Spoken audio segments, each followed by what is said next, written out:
বউ দিয়ে নাও, মা বলেছে এই ভেন্ডিগুলো তাড়াতাড়ি কেটে দিতে। হ্যাঁ বোন, আমি না এক্ষুনি অনেকগুলো আলু কেটে আসলাম, আমার হাতটাও কেটে গেছে, তুমি একটু কেটে দাও না বোন। শোনো, মুখে মুখে না এত বেশি তর্ক করবে না, নইলে এক্ষুনি মাকে গিয়ে বলে আসো। আরে না না না না, আমি করে দিচ্ছি। তর্ক কখন করলাম? যত সব। সরো তো সরো, ওখানে আমি বসবো। হ্যাঁ, আজব তো, এত জায়গা থাকতে এখানে এসেই বসতে হলো, ভাল লাগে না। বললাম হাতটা কেটে গেছে, একটুখানি কেটে দাও সবজিগুলো।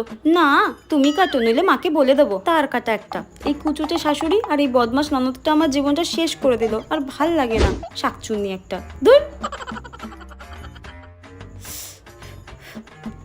দূর, পাশে বসে বসে ফোন ঘেটেই চলেছে, ভাল লাগে না। বোন এই নাও, হয়ে গেছে। এটা কি করেছি আমি, আজকে আমি শেষ। তোমাকে আজকে আমি